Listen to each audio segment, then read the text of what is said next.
that's true. Naked Palpatine. Oh, you pick that one. Fresh out of the clone tank, nude Palpatine is my Well, that's the first thing I think of when you say Dark Empire Palpatine.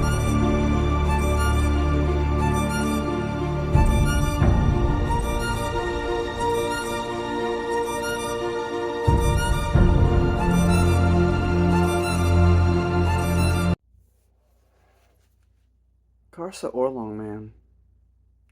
Hello. It is 5:30 in the morning, and I'm here to discuss the second half. Basically, not even really second half. Book 2 to Book 4. A Malazan Book of the Fallen. House of Chains. This is non-spoiler section. I've decided this is how I'm gonna do this for every thoughts video. Which I guess the second half is more of a review, now that I've read the whole thing. I love it, but I also don't. It's really weird. This may be my favorite, and yet least favorite book of Malazan so far.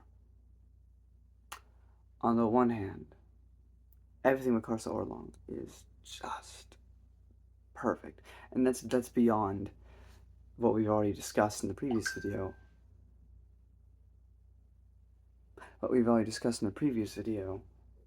Beyond just his opening 200 pages. Just everything as he comes in later on too. It's just phenomenal. Cutter / Crocus and Apsalar. Loved everything there. Cotillion. Loved it. Troll Sengar and Odhan, or however you fudge you say his name, the Tilana Mas. I loved those parts. And, I mean, the unfortunateness of being on the internet and, getting into a series is that I do have some things spoiled. So I know that Book 5, Midnight Tides, is set in the far past. And we have as a reoccurring character, Troll Sengar. So I look forward to having more of him in the next book. That being said, at the same time, we're back in 7 cities. There's kind of the big thing here,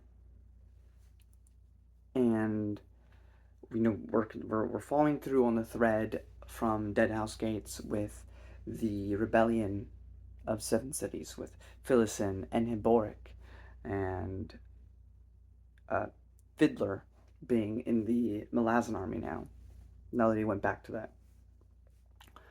And a bunch of other new characters, some like Gambit, pretty cool, others not so interesting. And I don't know, I just, for instance, Calum's back in this book, and Calum is usually, whenever he pops up, one of my favorite aspects of these books. And here, I just didn't care. It's not that it was written badly. I will never be able to. It's not a shill. It's just facts that Steven Erikson is a phenomenal writer, and there's not a single book he's written that I'll read that I'll think is bad. I might not like a story as much as particularly another story, and I think that's always going to happen when you have a long series. Like when you have 10 books, there's going to be some that are better than others. And so for me, it's not that I hated anything in here. There's just stuff that I didn't care about nearly as much. So, to be honest, somehow the rebellion in 7 cities in Deadhouse Gates I cared about a lot. But then we came back to it, and I just found myself not giving a damn. I like Philison. I appreciate what she's going through, but there's so much of this book that feels anticlimactic. And I'm trying to explain all this non-spoiler-wise, but it's just, there's a lot to love, and there's a lot that I personally could have done without. And some of it is just my own personal bias and preferences. Like, there is a lot of action in this book, which you would think, yizah, we love action, it's not boring. And you'd be right, but I'm a weirdo. You see, for the life of me, cannot, hardly ever get into those scenes. And that's not just a Steven Erikson thing, that's any book. I really, really, really struggle with action in novels. There are certain authors who are able to really resonate with me and really help me visualize certain things, but usually I don't, and that's a me thing. You give me a really good description of an object or a situation, like in book 3 when you had that woman jump on top of some poor man and start raping him. Yeah, unfortunately, that's in my head now. I visualized that because Steven Erikson did a good job of describing that, which was unfortunate for me, but I did understand what was going on there. But I live, and this is why I can always get through it, because Steven Erikson, phenomenal writer, dialogue is key for me. Give me two characters talking for an extended period of time, you're gonna have me hooked, as long as it's written well. And I can safe to say that is always the case here. Um, phenomenal writing. But yeah, so just a lot of action that I'm not a big fan of. Except like there's only one part where I like really visualized it, which is really gross, which was near the end with the penis getting ripped off, and that's all I'll say there. That was crazy. That was a crazy scene. Overall, also just this book feels like a lot of setup for future payoffs in future stories, which of course you need that if you're gonna do a long series. You need, but I feel like every book is done set up for another book, and kind of just build stack on stack on top of each other. I feel like other books do it a bit more subtly, or you know, still just have a phenomenal epic story within their story as they're setting up other things. Not to say that this isn't necessarily epic, but the main conflict is the Seven Cities Rebellion and the Malazans, and I just, I don't care. I thought I did in book 2, but now that I'm here in book 4 after book 3, I just don't. Um, I mean, there's a lot of stuff being set up again for the when it comes to like the Crippled God or Karsa Orlong, um, Troll Sangar being a huge setup for the next book, which is all in the past anyway. Um, those are all my favorite sections. Um, Adjudicant Tavir, I enjoy reading about, even though we're not really getting. I don't know who she is, and I think in some interviews Erikson said that you're not gonna really get a POV sort of deep understanding of her to like book 8 or something, so it's gonna be a long time before I actually really know much about Tavir. But she seems competent, and the book doesn't really dive into it, but I imagine this has a big effect on her moving forward. Now, again, that's the thing, because if you remember, Tavir is also Paran's sister, along with Phyllis, who's now Shak, the desert goddess. And you would assume there would be a lot of emotional conflict there between these two. But again, with the way Malazan is, you don't really get that. This isn't a story we're going to be like deep into Veer's mind as she agonizes over the fact that she has to kill her sister. Like, it's just not there. And same thing with Phyllis, you don't really get that either. So it's just like. And another thing, I am so worried for Prawn's mental state when he finds out what is going on with his sisters and has happened with his sisters on another continent. That's gonna suck for him. But safe to say, there's not a single bad book of Steven Erikson. This may not be my favorite of what I've read so far in the Malazan Book of the Fallen series, but it's still certainly great and pretty much better than anything else I read. Like, for example, here is Halo Bad Blood, because I've been reviewing the Halo books. I haven't started this yet. I'm actually on a digital copy of a novel called Legacy of Onyx, also a Halo book. And it's even worse because it's a young adult novel. But even still, when I was reading Halo Envoy, which is another novel, I was also reading Malazan in between both. And it was such a stark and hard contrast to try to go from Steven Erikson to that. Not to say that those books are bad, not by any means, but they're not Steven Erikson. They're written fine. They're written for video gamers who don't really read, usually. So, you know, so my point is that any Steven Erikson book is still going to be great. Just whether or not it's spectacular is a different matter. I think book 3 is spectacular. I think book 2 is great. I think book 1 is great. I think this one is great, teetering on good, if that makes sense. But I'm going to get into my spoiler thoughts on this second half. If you don't want that, time to go. We catch up with Crocus and Absalar and her dad. Crocus wants to be closer to Absalar, and she's an assassin and she's like doing stuff. He becomes more of a killer. And he goes from Crocus to name himself Cutter. And a big thing in this book, Cotillion / Dancer is making a lot of moves in this book because he talks to a lot of people trying to get different things done. He's moving the chessboard, and this is the most we really have gotten with Cotillion like ever. So that was interesting. But he recruits Calum into doing stuff for him. Cutter is recruited by Cotillion.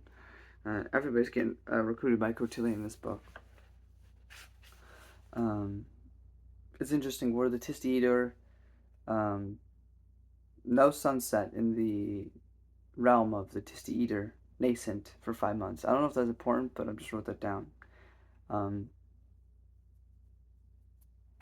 then, we get more of Onrak and Troll Sangar from the prologue. And their story is pretty much completely separate from all of this book. But it was still great whenever we focused on them. Getting to see Phillison and Heboric again was so nice. And I didn't, I felt like I didn't really love them in book 2. But then I saw them here and my heart, like, literally fluttered. And I knew they were going to pop up again because it's a sequel to book 2. But I think these books kind of sneak up on you with how much you end up caring about these people, even when you don't realize it. And again, these aren't like super character-focused, character-driven, I mean, it is. It's all about characters, but it's not like... The story isn't like... I guess that's not true. It definitely does, sometimes. It's just the main focus isn't necessarily characters every scene. I think that's fair to say. Anyway, but it was so good to see them, and I care about them a lot.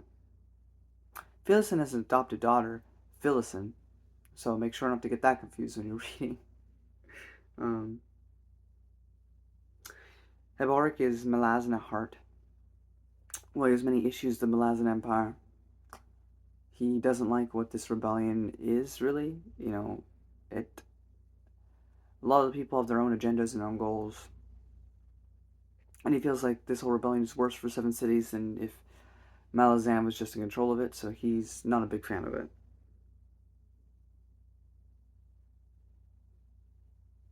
Karsa is referred to by his race by Heboric, the Tabluk. And this is where we really get to see that, so Karsa was in book 2, even if he didn't have his name mentioned, that he was around for basically all of book 2. We just didn't get to see it. So basically, the prologue, or not prologue, that opening section with Karsa, technically all that happens before book 2. And then all the book 2 happens, and Karsa's there for that. We just didn't realize. And then we're here.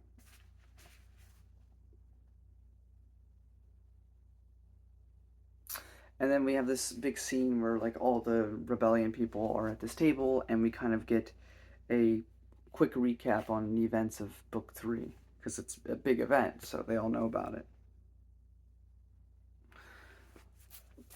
We have mentions of this cult of Rashan.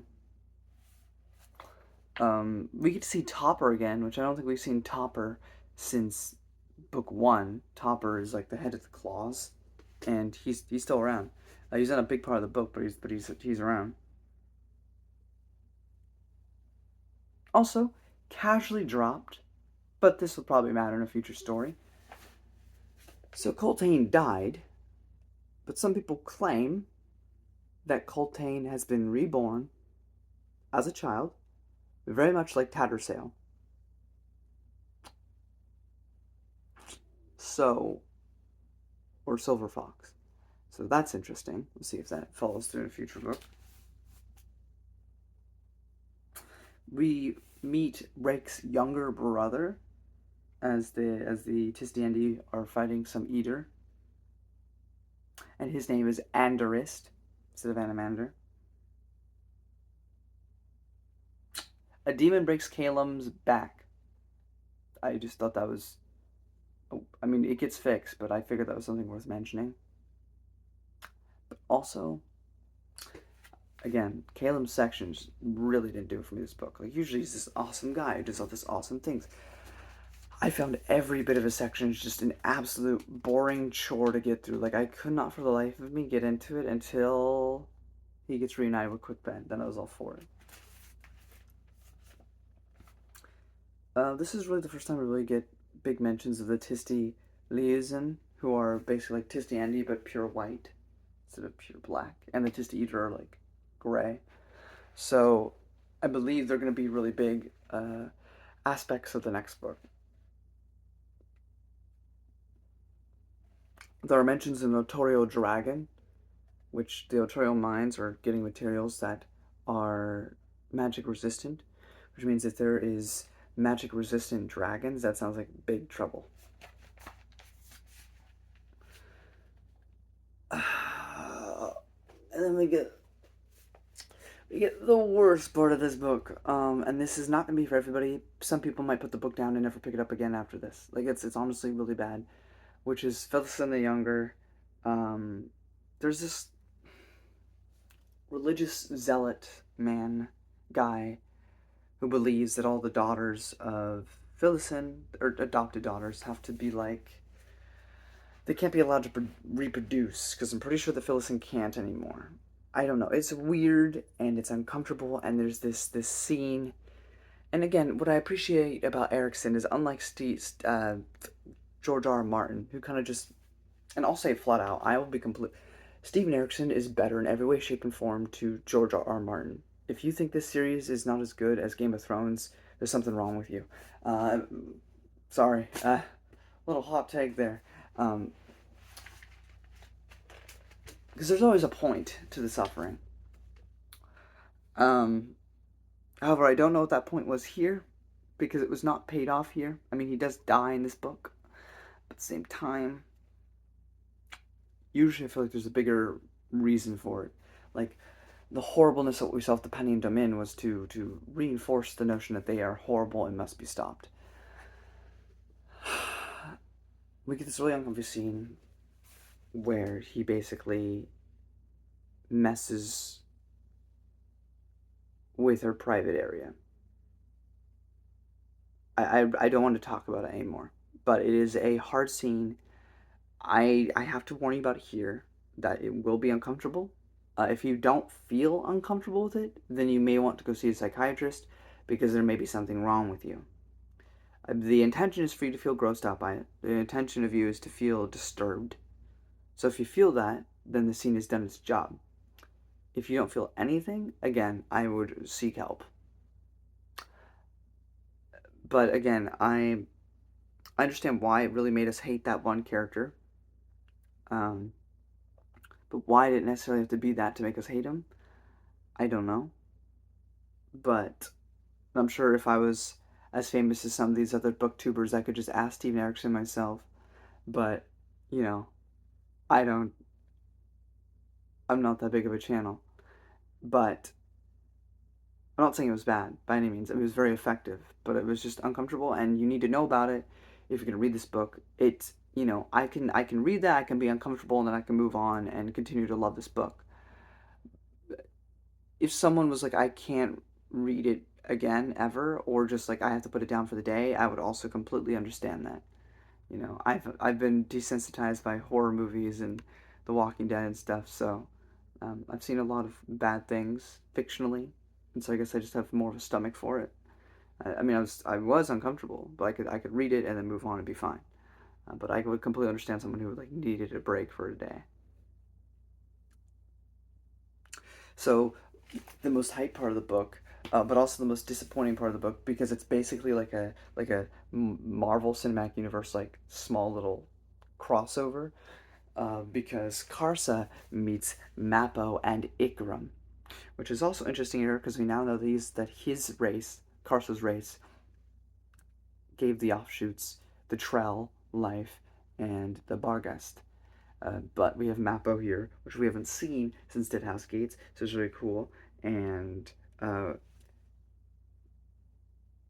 and having and also sorry, I just Mappo can see Karsa's dead friends because at this point I forgot to mention that the spirits are like Karsa's been cursed and he's being followed around by the spirits of his dead friends from earlier on in the book. But Mappo can see them following him and says that he's cursed. And then there's just this big moment. There's this amazing moment where we have Karsa versus Ikarum, and it was so hype. It was so is I can't is yes yes. Um, Mappo hits Karsa on the back of the head though. They leave.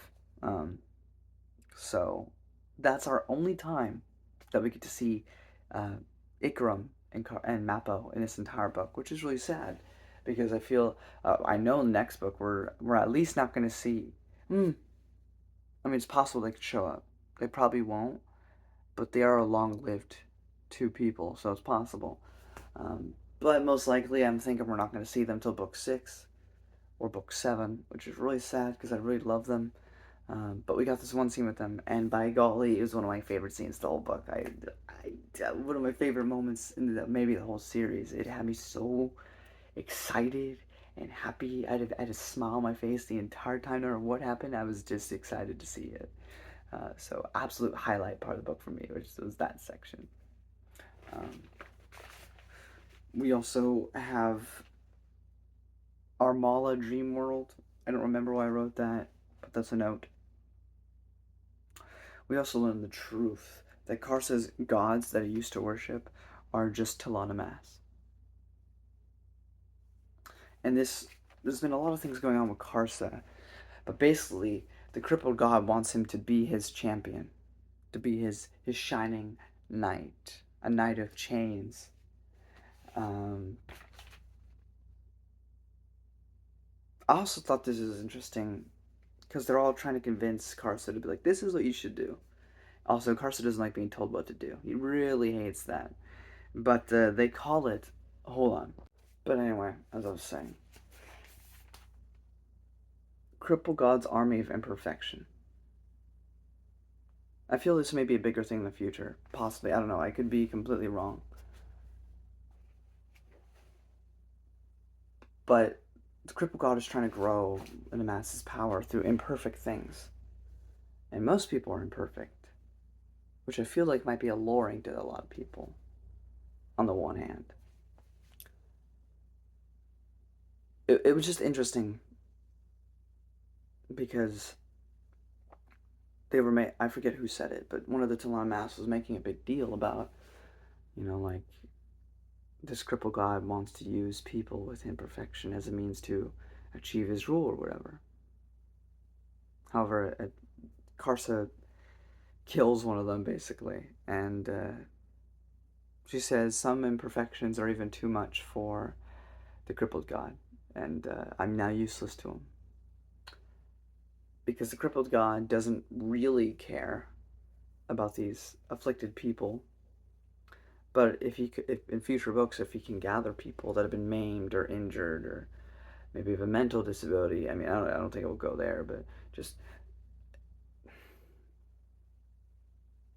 on the one hand, it sounds kind of nice to like only want to use like people that are, not 100% necessarily. but it's all just a means of control for him. But I don't know, for some reason it stuck out to me when she said that, and I thought that was interesting.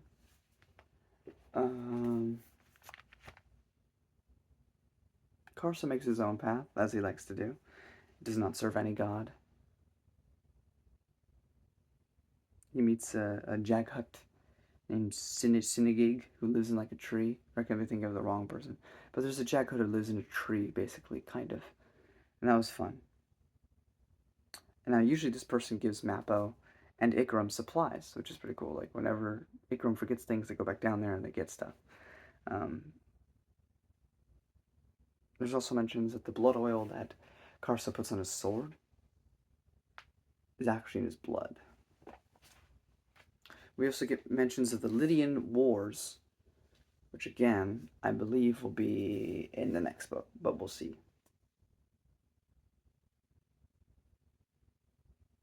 I also just wanted to write this quote down. It was near the end of the book. But innocence is only a virtue when it's temporary. Really like that. Cotillion / Dancer's sweet scene with Absalom. I'm going to assume he's genuine. But near the end of the book, there's this really, like, genuine and sweet scene between Cotillion and Absalar about Cutter / Crocus, and I loved it so much. It made me appreciate Cotillion 1,000 times more. Keelan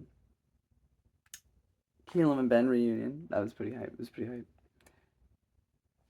Carson makes Bithel, who is the character that was doing stuff to Phyllis the Younger earlier,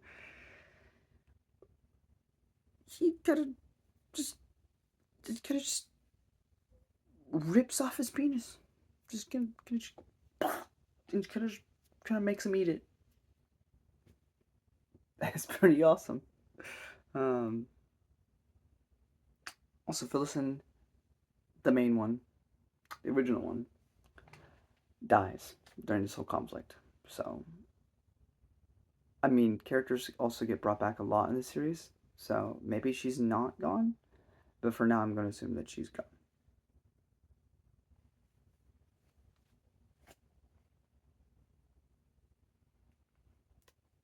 But Crocus has been tasked with protecting Phyllis the Younger. Then seemingly set up for next book. That's kind of the end of the book.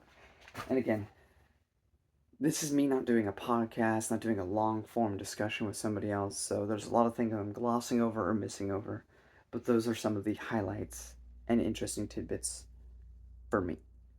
So that is pretty much it for my thoughts on House of Chains, Book 4, by in the in the Book of Malazan series. Take a small departure from the Malazan Book of the Fallen series for just one bit, because we're going to read Knight of Knives by Ian C. Esselmont. Now, most places that I see people place this is after book 5 but before book 6, because the book really progresses forward. It's like Guardians of the Moon is so far in the past at this point, why even bother? But book 5 is also in the far past, and while it may be the first chronologically, a lot of that stuff is going to come up in future books after that. But I figured, well, the events of the first 4 books are fresh in my mind, and all those characters are fresh in my mind, and we just got a lot more humanization, I suppose, for Cotillion. Why not make the next story be the Knight of Knives, which is pretty much the night before the start of Gardens of the Moon? So I figured, I think that's a good place to go. And then we'll read Midnight Tides and the Bone Hunters, or whatever it's called in book 6. So that's my order of events. So until next time, guys. Hood, watch over you, or don't watch over you, because then you're gonna be dead. But don't listen to the cripple god.